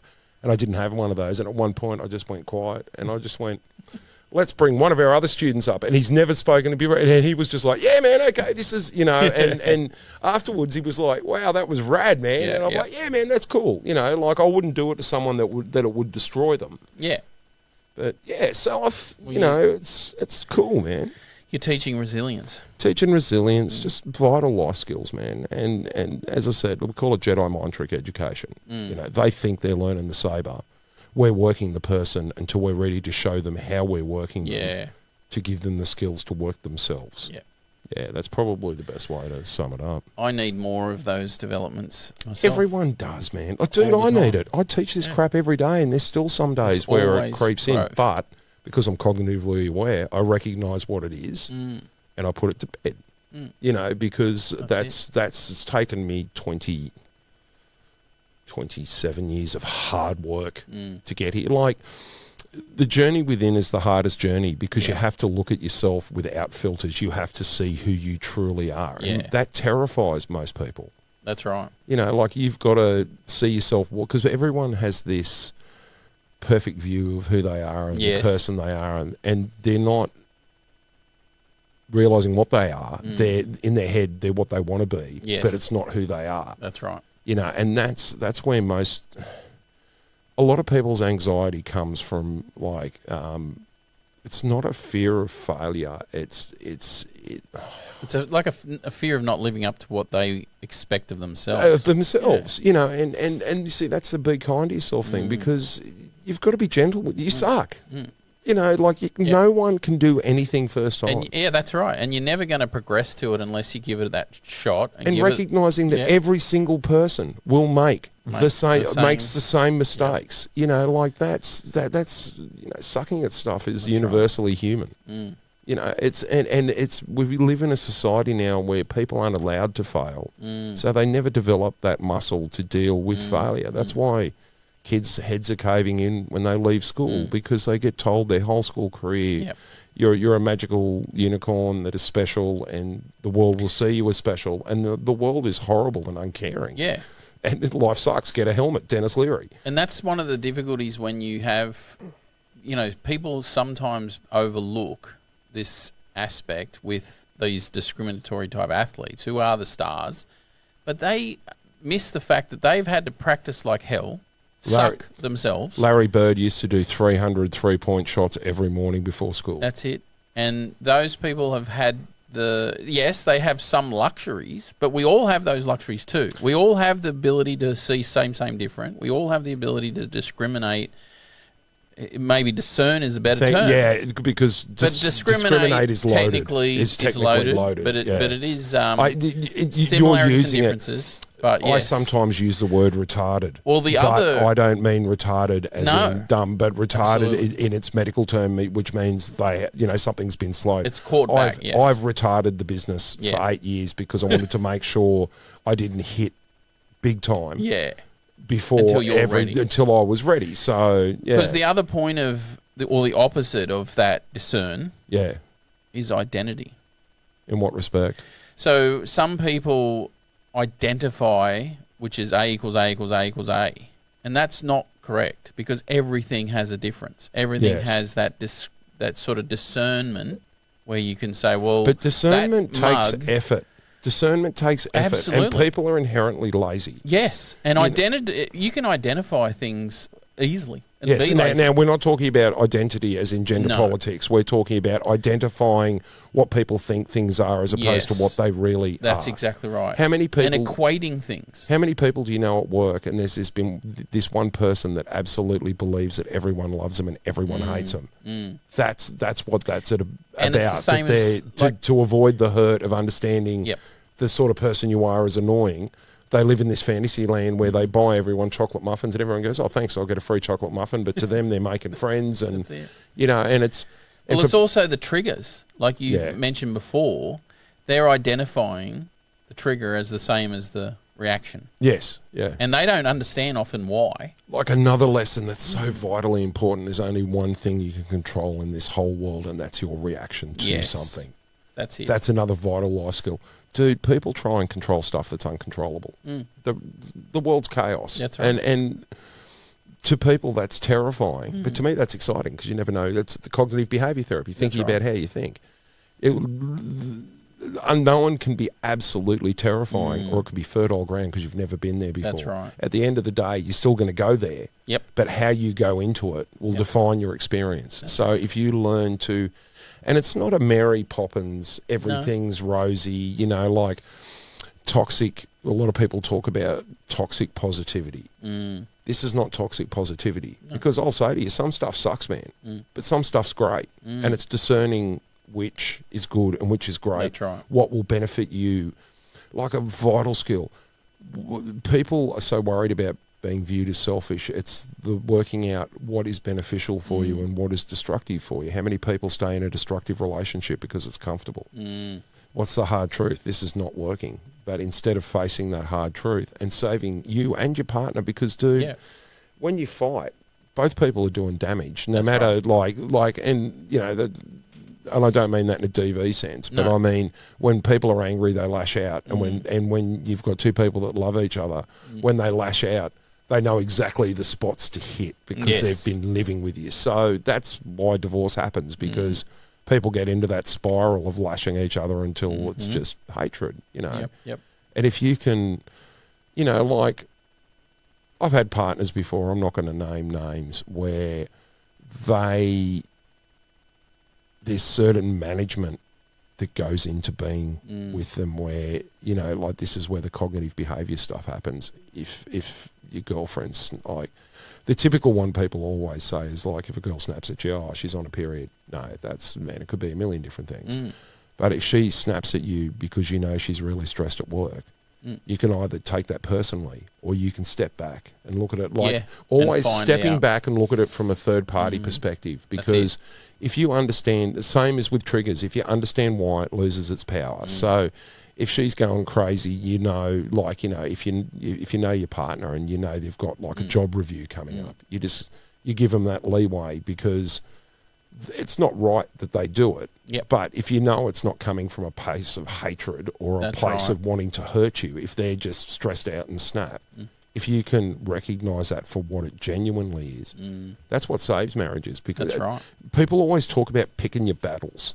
And picking your battles is a really negative thing, because battles are fights. It's not a matter of picking battles. It's discerning what is the stuff that needs to be addressed and what's the stuff being the rock in the stream. What can you slip by? You can wait until after they're stressed, and then you can sit down with them and go, yeah, you were a bit gnarly, just a heads up. But you've got to be careful, because some people aren't as cognitively aware as you are. That's right. You know, so you got to wait for your right moments. Lovingly, you know. And you got to find a way to help them circle into the triggers. And so, so like the beauty of this is what we do is it's just, because it's completely malleable, you can help everyone, because it's not a system of things you have to do to become something. What we do is we act as a mirror that we hold up to you to show you how you're reacting to stuff. You know, if someone snaps at you, we don't go, get stuffed out. It's like they snap at you and you go, what's wrong? What do you mean, what's wrong? Listen to your tone of voice. What's wrong with my... It's holding that mirror up so that you hold it up until they see it enough that they start to recognise it within themselves. That's cognitive behaviour therapy. So the hardest part is looking in that mirror. Like, you and I are the sort of people that willingly looked into the mirror early and have made a conscious decision to be aware of who we are and to be cognitively aware. But for a lot of people, that's terrifying. So if we can hold up the mirror in a loving way... That's right. ...to show them, because... the growth comes from within them. You can lead a horse to water, but you can't make it drink. You know, so some people don't like our training style because they don't want reality. We're all about reality. This is where you are. You know, you're not happy. Why aren't you happy? I'm happy. No, you're not. What tells me you're not? I can read your body language. What do you mean? I will do what you're doing. And you slump, and they go, I don't look like... Oh, I do. Just holding up that mirror. And as I said, by doing it through theatre combat and through lightsabers, it's low stakes. It doesn't matter. If you miss... As I say, the most common thing I say in all my lessons, am I going to shoot you if you get it wrong? No, so it's fine. Why stress? It's cool. Relax. The most common things you will hear is, it's cool. Relax. Relax. Because the more relaxed you are, the easier everything gets, because you're not burning off all of this energy on being stressed and, oh my God, and I can't do this. All that gets channeled into learning, and then you learn better, and then that builds self-esteem, which means and then so instead of having the negative spiral, you get a positive spiral, because you feel a sense of achievement because you learned something cool. So then that encourages you to do it more. You're less fearful next time. And so that's why every year we used to have it where you could do longsword or balintawak or spins or all. Now each one's a different term. So that you constantly, just as you get into your comfort zone with one thing, you move to the next. You move to the next thing, so you have to suck again. And then by doing that, by the time they come around to it again next year, it's been a year. So new people suck, and old people, the muscle memory's in there. But you're going to suck for a while until you find that muscle memory again. So it's a really good way of bringing bringing classes together. Yeah. Because everyone sucks. And then if they understand the suck principle after a while, then you will hear students turn to each other go, man, you suck. Don't worry about it. It's fine. You know, and they're like, oh, I don't suck. And they go, can you do this? No, well, you suck. It's fine. Don't worry about it. And so then I'm a big believer in being the change you want to see. Yeah. You know what I mean? Like, lead. The best way to show people an easier way is to live that way until they realise that, like, dude, do you know why I'm so cruisy? I'm running at a 2. You get what I mean? Because all of my stuff's sorted. Yes. If I get really stressed, I go to a 4. Now, most people start at a 6. So if you can get them from sitting at a 6 to sitting to a 4, that's a great improvement. That's a 20% improvement. Do you get what I mean? And then the further you go and the further you go into it and the further you take it. And the good thing is if you leave the Suns, if you take the philosophy, you will continue the growth no matter where you go and no matter what you do. It's that teaching them to fish, give them the skills so that they can take them out in the world and be happy. That's all I want because, dude, I dig my life. I'm not saying everyone needs to be a lightsaber instructor, but I dig my life is because I'm happy, I'm proud of who I am, I've done the hard work. Yes. That's what you need. You know, if your thing is to be the best accountant in the world, if you can do that with a clear mind and keep learning and be positive about it, look, dude, my Dante's 7th level of hell. Yes. But most people's Dante's 7th level of hell would be doing a show in front of 500 people. That's right. You know, so it doesn't matter what you do and where you go, as long as you take the attitude and keep working on yourself. That's a gift that will keep you growing for the rest of your life. And sometimes people come back. They just go, I've lost it, man. You go, that's all right. You suck. It's fine. Come on in.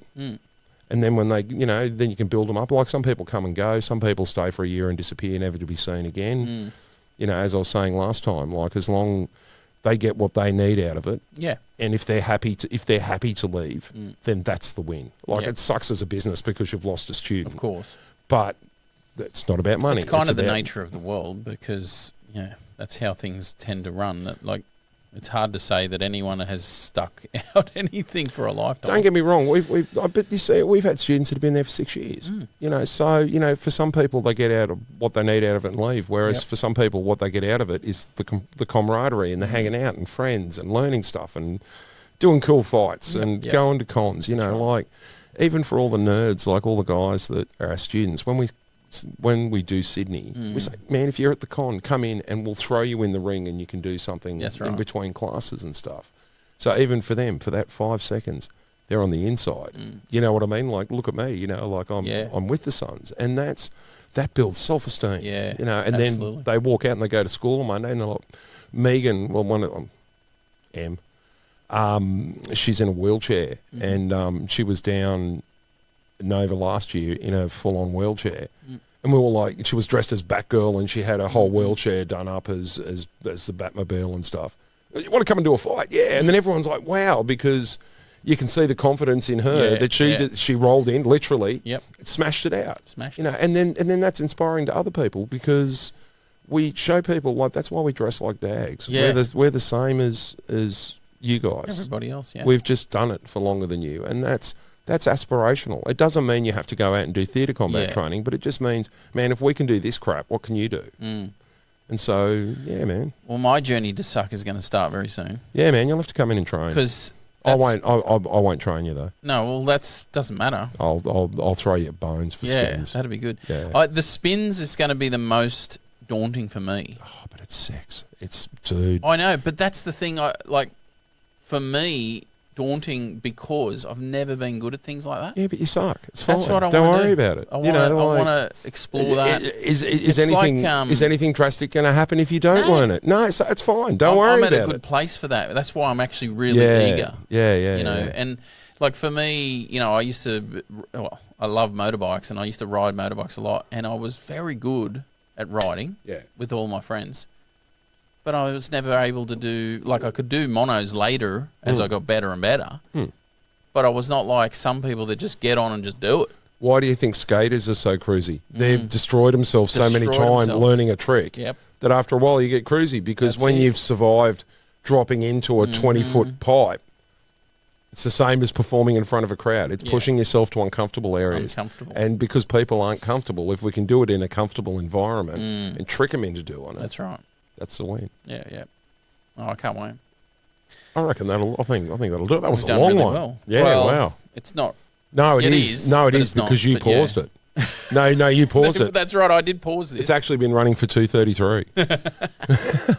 Yeah, we had half an hour break. Yeah, so that was fun. That was very fun. Yeah, man. So I hope that just sort of Can't wait makes... to find out what's the next one already.